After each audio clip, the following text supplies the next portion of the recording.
Happy New Year, everybody. Welcome to the 1st of Jan 2023 Hollywood Bets Grable. That's where we are today with 10 races on the card. Daryl Marie's taken the week off and he's on holiday. We wish you all from the whole team, you and your family, everything of the best. May it be a prosperous, healthy, wonderful 2023. Can we start with Princess Joe in the opener, Darren? Clyde, I believe so. I went to watch that replay and she jumped a bit awkwardly, but she had the draw in her favor, so she caught up. She was making steady progress all the way to the line. When asked a question, she quickened again. I believe the 14 is going to be much more suitable. And I think from a two draw, Keegan Namelo's back. I think this will go very close. Dangers would be Sky Cafe and Daddy's Jet from a deep draw. Just bear in mind, we're doing the show on Friday morning. And yes, at this stage, Keegan Zamelo is back in the saddle. Let's get into the opener then. What we intend on doing, guys, to get some money for the exotics later on. Here's a look at the opener. We're going with Princess Joe as the one to beat.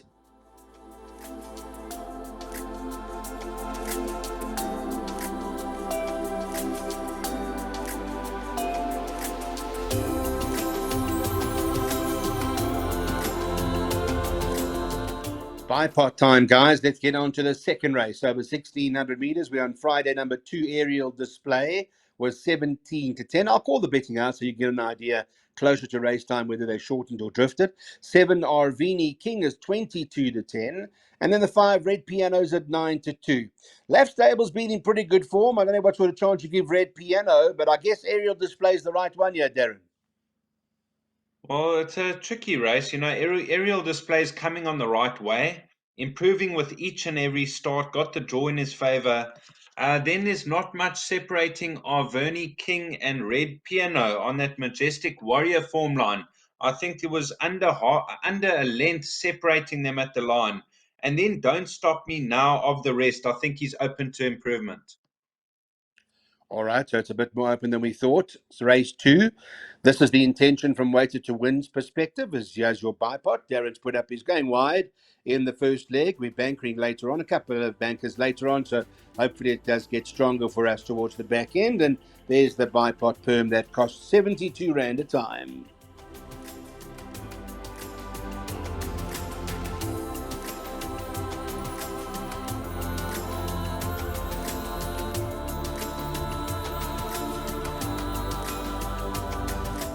Whilst recording the show, we just heard now this Friday morning that number 7, Paris Rain, has been taken out.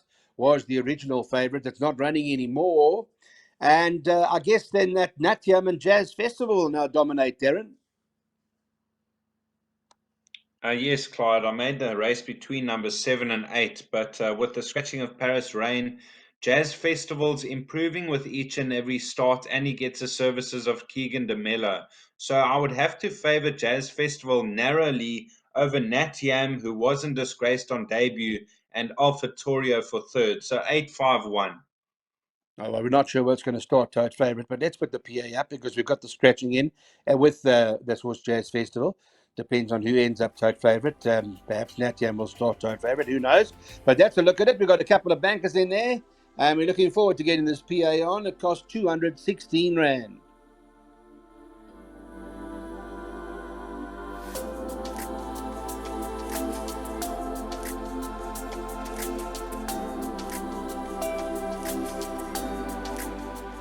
It's our first pick 6 of the new year. Well, let's have a look at the market. Number 4, Mbewu, 3 to 1 favourite. 7, Lucky Miss, 7 to 2. 6, Devils and Dust, 5 to 1. And the 8, Acacia's Blossom, is at 5 to 1. There's one other in there that you may want to consider. Number 5, I Sun Sensation, who's trading at 11 to 2 or thereabouts. Tricky race, Darren. Yes, Clyde, it isn't. There's a couple with chances. This filly Ice Sensation. We tried to land a gamble on her last time out, and Lunar Eclipse got away top of the straight, and she was absolutely taking off late. That was with the blinkers removed. She settled nicely. I think she'll run a nice race.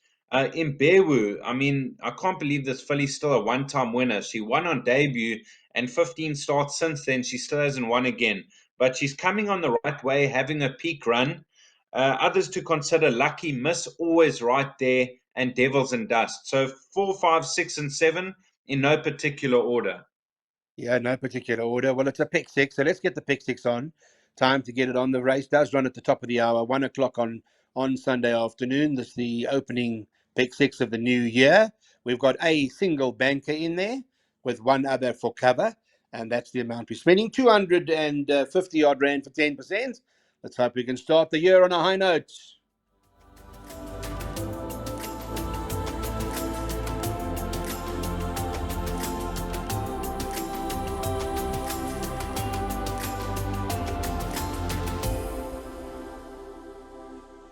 One of the tougher races on the card. Into this handicap we go now, and let's have a look at the 71. Take out the 5 not running on the Friday morning. That's been scratched. I beg your pardon, the 6. Did I say 5? I meant 6. Seattle Beat is not running. In this race, we've got the horse Bend the Rules, top of the boards at 33 to 10, joint with Captain of the Green, ahead of Kanisa and Clela, whom I like a bit, the 5. Darren, not easy. Clyde, it is a tricky race, but I only went like 4 runners in this race. Now, Captain of the Green is a lovely 3-year-old. He looks a very progressive sort on the manner in which he runs and everything. He still races a bit green. The only concern is the draw of 11. If he gets over into a handy position, I think he's the horse to beat. I would include Kanyise and Lela. I think he'll run a big race. And then Jetavana having his peak run. So 11, 5, 3, and 8. Okay, those are the runners' first leg of the pot. Let's put the jackpots up. Keegan Zamela has now taken the ride on the source of Alison Wright, Kanisa and Clela, who must have a chance, and Darren has got it in the jackpots. And is bankering later on. That was Sound of Warning from Sean Terry stable is the jackpot banker of the day.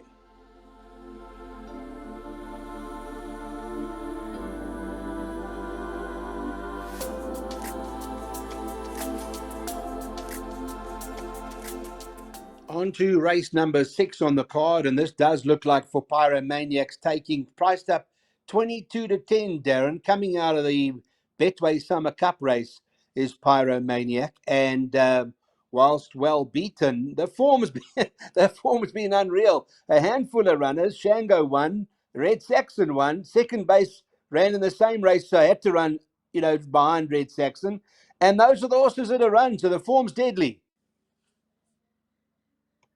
Yes, Clyde. This horse, Pyromaniac, very, very hard to beat. Over a mile, this horse achieved a 113 rating, running second to Safe Passage in the Guineas. His comeback run in September was a good effort.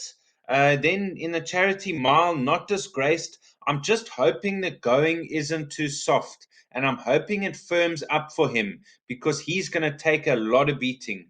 So Pyromaniac, my first choice over Captain Casey, a nice up and coming 3-year-old. I see they put the blinkers on him. And then Master of Destiny, always thereabouts. But I am confident about Pyromaniac. I'm just hoping it's not too soft. Right now, Samanga Kamala's in great form as well. Okay, race number 6. We know that we are going with Pyromaniac as the horse to beat in this race. We're taking the double Pyromaniac Sean Terry now into Sean Terry's Sound of Warning just now. That's our double of the day.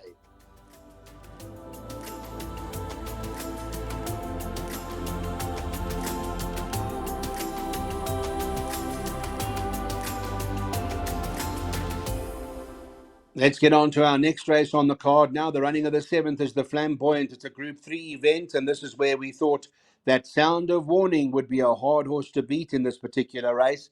Going for it in a big way. Won its last start in a progress plate, but got the better of Homely Girl and in an impressive manner, and is loaded with ability, this horse, and been in very, very good company before, Darren. Clyde, she's running a strong grade 1 company in the past and she hasn't been disgraced. She's a top filly. It was nice to see her over 1450 for the first time last time. And she won a really good race, a tad cozily as well. On pedigree, she's going to love the mile. I don't see why she shouldn't stay the mile. And if she does, she should absolutely trot up in this company. The second favorite is Canadian Summer. Now, that Taquini form line, that grade 1 last season, didn't quite stand up. I think she's got a bit of work to do to beat Sound of Warning. Okay, so Sound of Warning's our play. That's the one. We're not worried about the mile.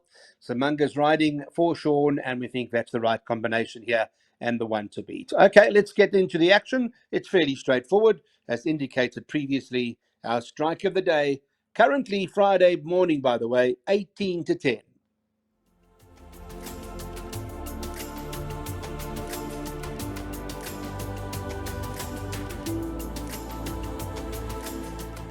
The handicap at the 69 level, so you can make of it what you will. Not an easy race at all. And well, they've got 7-2 the field, and that's probably right. It must more than likely should be betting 5-1 the field, I would have thought. Darren, what's your first choice? Yes, I agree with you. It should be 5-1 the field because it's very tricky. You got a horse like Family Favorite, yes, 60.5 kilos, but a one draw. She hasn't quite gone further than a mile. And the manner in which he stayed on in her last two starts over a mile, the 1800 could be ideal. So I wouldn't ignore Family Favorite. Interesting runner for me is Raspberry Beret. I think she'll love the step up in trip and come back to best. And then Blazing Kiss, recent maiden winner, but she won it really well, and she could be another runner here. Yeah, Raspberry Beret may well be the shooty in the pack over there because from Ricardo came that horse, Pirate Prince, who came out and won. So that form at least has been franked, and Family Favourites in there as well. You've got a line to work with. All right, what we're going to do then, the eighth race, with a few more races to go into this particular event, our slide will indicate as follows. Race 8 is to take the exactas 1, 4, 6, and 9. And Raspberry Beret is in there at 10-1.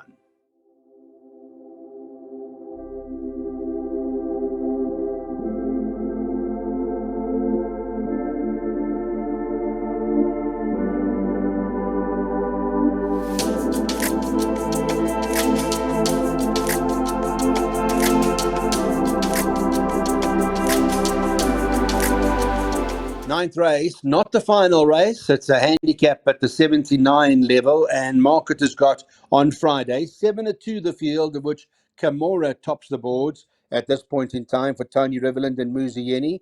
Been in fairly decent form, Camora. Nothing wrong with its form to date, Darren. Clyde, the only concern here is there's a lot of poly specialists, and then most of the market leaders are Camora, Prince Vihan, Maximus. They do their best on the poly, so it's difficult to say what they're going to do on the turf this time around. They've all gone up in the ratings. Desolate Road, I know he's a 7-year-old, but with the apprentice allowance, should make him competitive. Double Martini, Lady Serena, and the list goes on. So an open race for me. All right, so 128 not to be left out. This is about surface, and make a note of that. There are some special horses that enjoy and prefer one surface over the other. Okay, well, what's the intention then? The ninth race from a weighted to win perspective, we want to do some exactas and go 1, 2, 4, 8, and 9.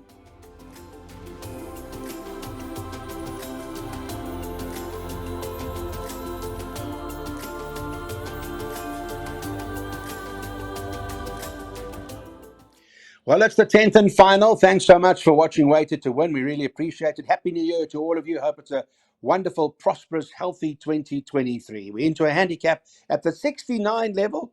So, excuse me, quite challenging race. I thought from a market perspective, they are betting 5-1 the field, Darren. So take your pick. Clyde, for me, numbers 2 and 3, the horses to beat. Now, Hatter, she gets the apprentice allowance. She's only got 50.5 kilos and a draw. So I think Hatter will run a big race. Obviously the classiest filly in the race could be Harley's Fate. Now, in her last two starts, she didn't quite see out a mile and 1400. Back to 1200 meters, 3 draw, Muzieni.